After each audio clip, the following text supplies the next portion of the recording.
optimistic project funding will essentially divert automatically a portion of inflation and distribute it according to what DOT token holders vote or stake them to.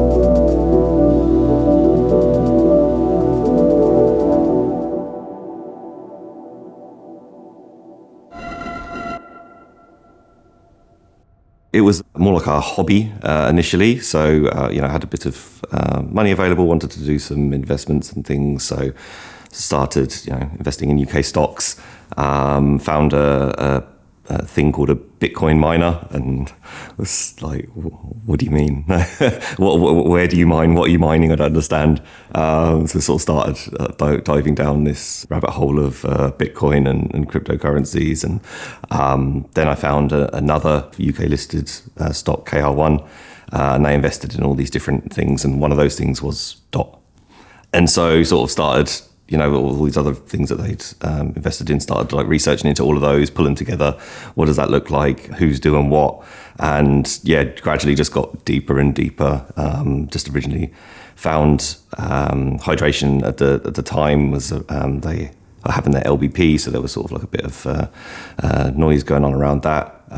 So sort of started diving into their community, just talking to people around there, and gradually just more and more of my time was spent doing that, and then eventually jumped in full time. I joined KusDAO fairly early in sort of my discovering the space, and obviously when you've got a lot of like-minded people that you get on well with, you can talk about these things and you sort of like dig in deeper and deeper and deeper. And now full-time ecosystem agent for Polkadot pretty much. The main driver for me going full time outside of doing my hobby is the freedom it gives you, right? It's not a conventional 9 to 5 that you have to work within these hours, you have to go to this office and this, that and the other. So I've got a lot of freedom to be able to, I do all of the school runs with my son, which is really important to me. I get to spend time with him and go away when I need to, and I can work around that. I get to meet incredible people, which is this I'm a social person, so like getting to meet new people and share ideas is always really rewarding. I try. My wife has no idea really. I've tried to explain what it is I do, and it gets lost. So my wife always just says, ask him what it is I'm doing. My son has a better idea. He knows I work on Polkadot, and he wants to do the same when he grows up, he says. Hydration is an all-in-one DeFi stack. Recently sort of evolved from what was originally a DEX, so to speak. It's now evolving into a all-in-one stack of swaps, money market, and stablecoin. Obviously, we have at the core of ours, we have our own chain, right? So we can specify things in the runtime that make it more efficient. So one of the things that sort of kicked off the idea of the project in the first place is where Black Thursday happened, and people were getting liquidated for their entire, just because the chain, like Ethereum, was clogged. Nobody could liquidate anything, so the prices were just wicking, and it wasn't very orderly, and lots of people got wrecked off the back of that. So if you think when you typically, you'd collateralize a position if you want to borrow, I don't know, say you want to borrow some Bitcoin to short it or something, that your collateral is obviously got to be a higher amount than what you're borrowing. If you have a significant amount of volatility, then those positions will get liquidated based on a price, based on, you have to maintain a safe ratio. What can happen when there's a lot of volatility, prices change very fast, and then positions are then having to get liquidated, which then is pushing the price down further, and then you sort of get this liquidation cascade. And if the block gets very full and you can't get your transactions accepted, then people are those positions will keep getting liquidated, and you can't close the position, you can't pay it back because you can't do anything because the blocks are full.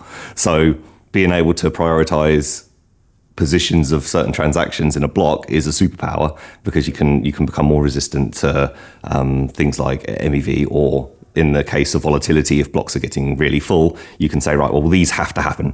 Like, people will get wrecked if this doesn't happen. If you have to wait longer to do a swap, then so be it.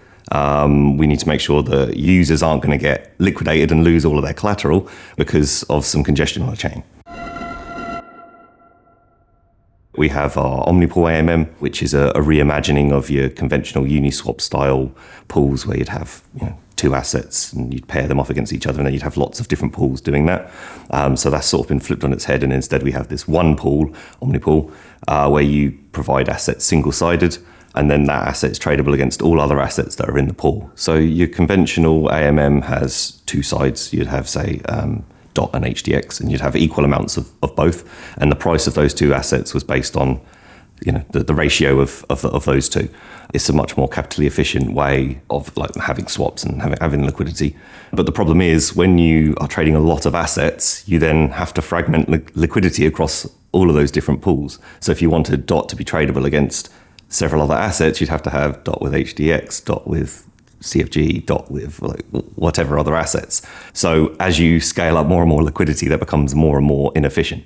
So you could have $10 million worth of DOT liquidity, which is quite a lot. But if you've got it spread across 10 pools with $1 million in each, then actually that's not that deep.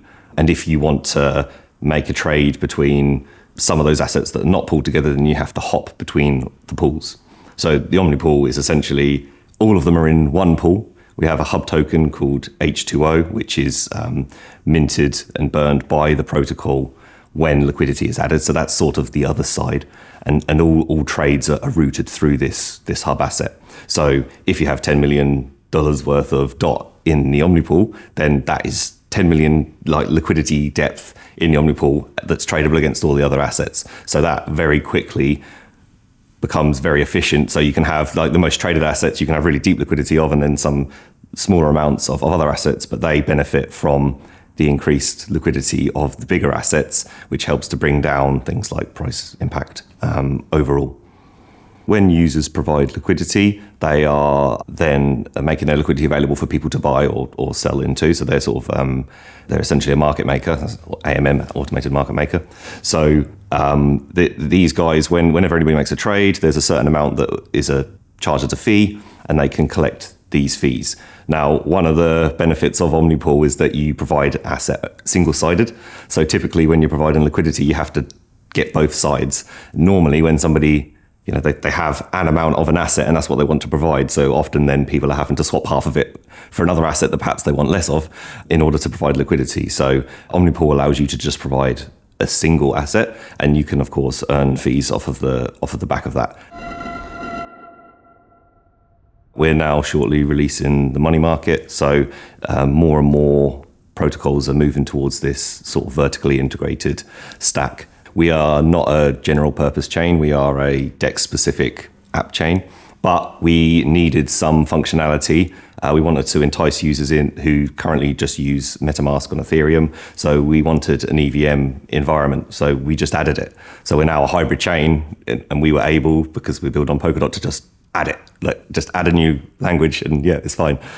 So we have this EVM environment, and on that we're going to deploy an Aave v3 fork. So that's the most prominent money market in the space. It's battle tested beyond anything else. It's got huge bounties on the security side, so got great peace of mind there. So money market essentially allows users to post some collateral. So say I have a lot of Bitcoin and I want to do some DeFi, you can put in that Bitcoin as a collateral position, and then you can borrow against that. So it's basically an over-collateralized loan that users can do. So when they're using that collateral, they are also lending it out so others can borrow it and they can earn fees on that. So there's an opportunity there for them to earn additional fees, but it also then allows them to borrow assets against that. So whether somebody's looking to long or short something, they can do that using a money market. It's essentially a way of utilizing, if a lot of people in this space, they'll have stablecoin positions, or they might have big bags of Bitcoin that they never want to sell, but they still want to speculate on other things. A money market allows them to do that because they can just say, right, okay, I'm going to have this position here with my Bitcoin, and I'm going to borrow some stable coins or DOT against that because I want to do this, that, or the other, and then I can pay that off and I can get my Bitcoin back. When so you don't have to borrow. You can just provide the assets to borrow from others. So yes, you can earn fees on that, and those fees are based on actual demand.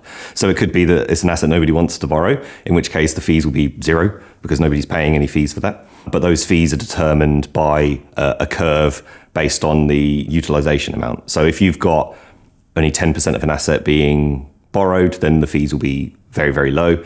If you've got 80% of an asset being borrowed, then that interest rate will sharply increase. What you want to do is essentially have it goes up steadily, so generally people can control it. But when it gets too high, and you can set this threshold limit, it then goes up really high, really fast, because you're wanting to incentivize people to go, I don't want to pay that fee to borrow that anymore. I'm going to pay it back so that users can then get there. Because the last thing you want, and you find this in some money market deployments, is they'll lend assets and then they want to take them out because it's their assets, they can do what they want, but they can't because somebody's borrowing it. And if the interest rates aren't too high, that person could just keep borrowing, and they might be happy to do that.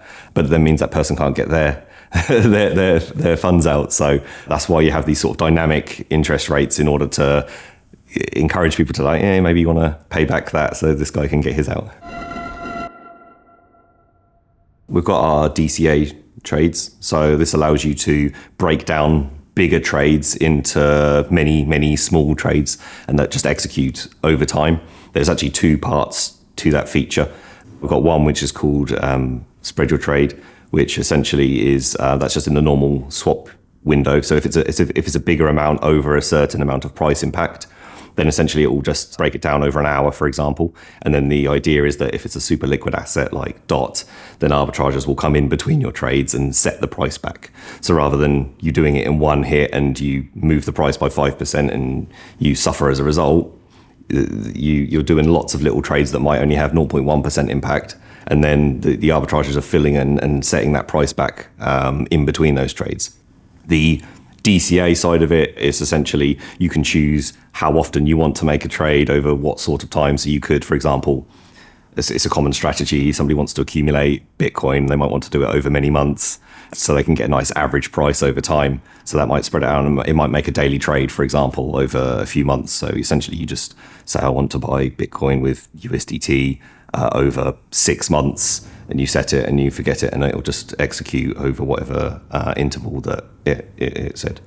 It also helps with capital efficiency, right? So you can do more with less capital. So we built Omnipool to put all the assets in one trade, and now we're just building these Lego bricks on top to make it more and more efficient. So whilst we've got a lot of stablecoin and a lot of DOT liquidity in the Omnipool now, but actually still you might have a lot of size and not want to move the market by much. So the DCA allows you to break it down and uses normal market arbitrages to reset that price. So it means that you might get price impact as if you had 10, 20 times the liquidity, just because you're breaking it down and letting that get reset over time. So it's sort of like it's another way of almost providing liquidity in that sense. So one of the things we're working on right now is our intense composing engine. So this is now where we're getting to the really exciting things that we can only do when we have our own blockchain. So users will post transactions like they normally do, whether that's a DCA trade or a swap. Positions will get liquidated as they normally would, but rather than those just being executed immediately against the Omnipool, for example, it will actually batch those transactions and sort of net them off against each other if they're in opposite directions. So users, let's say one user is selling 10,000 DOT and another user is buying 10,000 DOT. This essentially will net them off against each other, so there'll be zero price impact. So we will have solvers who will essentially get these transactions, and based on a set of rules, which is in the runtime, they will then provide the best solution for the users. So if there's a liquidation coming and there's a buy here, there's a sell here, and there's a DCA trade coming here, it will net them all off so that the user gets the best possible price and execute them all against each other. We also have liquidity mining, or hydrated farms as we call them. That's essentially you provide an asset, and rather than just relying on an amount of fees, which is based on the trade volume, you are getting additional rewards on top of that for providing that liquidity. So there are target amounts of liquidity that we would want to that we want to hit. And as long as we're below that, then you'll get up to a certain amount of rewards just paid out on a block by block basis. So it's fairly standard practice. It's a nice way for users to be able to earn an additional return on whatever assets they're holding. So we put in 2 proposals.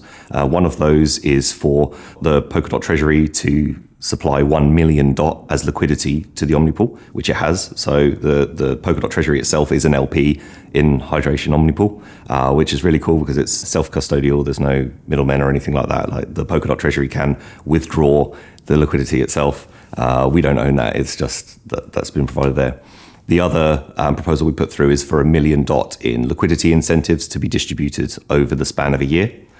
It's actually even cooler than that. When we received the 1 million DOT, we then used another protocol, Bifrost, to convert that to a liquid staked DOT. So we're actually distributing from these farms VDOT, which means that those rewards, as they're being distributed and as they're sitting and waiting to be distributed, are actually earning DOT staking rewards. So we're distributing staked DOT essentially, so that people are sort of like capturing that yield on top of the rewards that they're receiving from the farm. Our farms have a loyalty component in them as well. So we try to incentivize people to stay in longer, which disincentivizes mercenary capital that's just going to come in and take all of the rewards, dump them all and leave.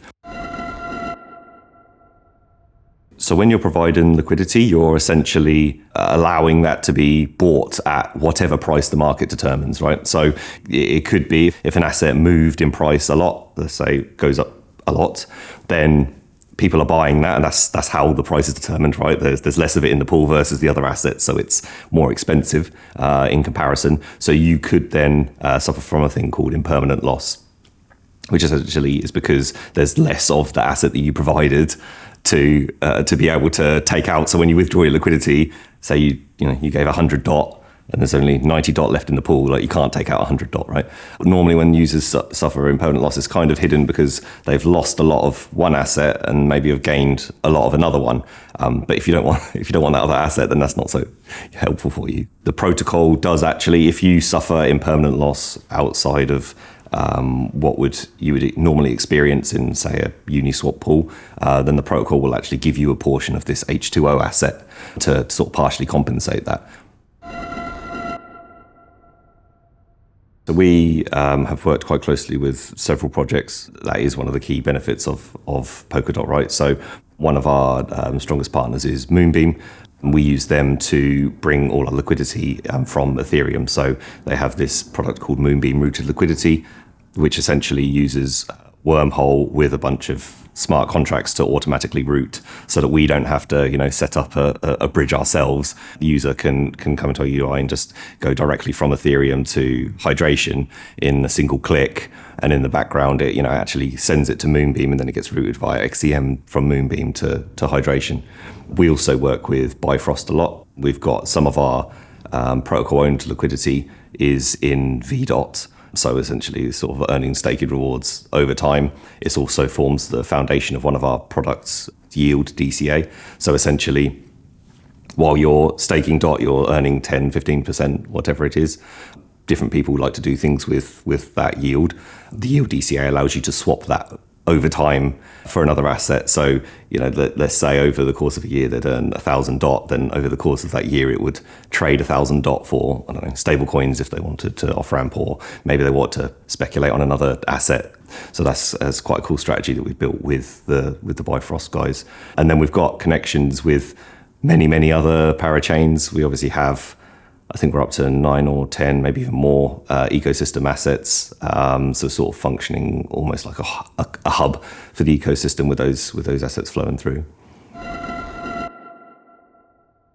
Polkadot is coordination technology, right? So anyone can propose anything, anyone can do anything, and anyone can work with others to do these things, right? You don't have to be a developer. I recently made a proposal to OpenGov on the Wish for Change track to implement a new type of funding, right? So it's called optimistic project funding, and it essentially will allow a stream of funds to come directly from inflation into a pot, which will then be distributed to projects based on who DOT token holders vote for, right? So if you're making a really popular product, then you could get some dot staking rewards, essentially. Now we're looking to implement it and get some of the PBA graduates to actually implement it. So that's, I'm not a developer. Other than my position in hydration, I'm just another, Polkadot ecosystem agent. I'm a dot holder. And yeah, you can just propose anything and make it happen. We're probably in one of the strongest positions as a team for Coretime. So we secured a 2-year parachain slot, but at the start of the year, Coretime with elastic scaling, with asynchronous backing together will make it so that when the demand is there, we can have, 2-second blocks. We can expand as and when needed. You can sort of automate that expansion of blocks. So having additional cores when, say there's a hugely volatile event and blocks are getting very full, like you can just add another block. Because we've got this big amount of protocol-owned liquidity, some of that was diversified into DOT, which we stake on the Relay chain. So we're actually earning DOT through staking as a protocol all the time. So when we do make the switch to Agile Coretime, we'll just be able to bid for that from our staking rewards. So we're helping secure Polkadot, and then we're using those security rewards to pay for our place on Polkadot. We need to listen to users of products and use the product ourselves.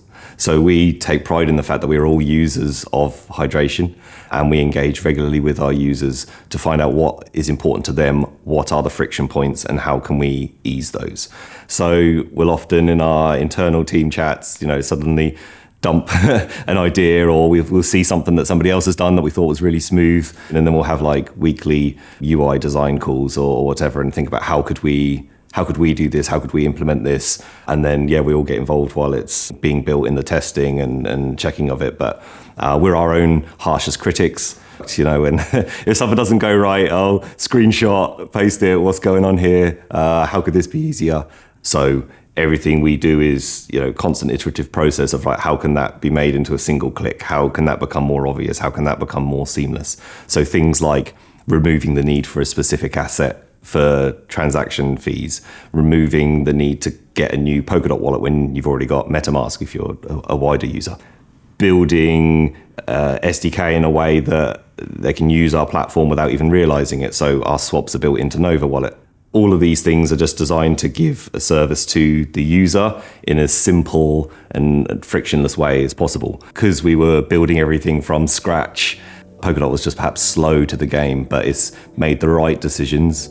And it is now at a point where it's evolving at a very fast pace and is now got some industry-leading UX.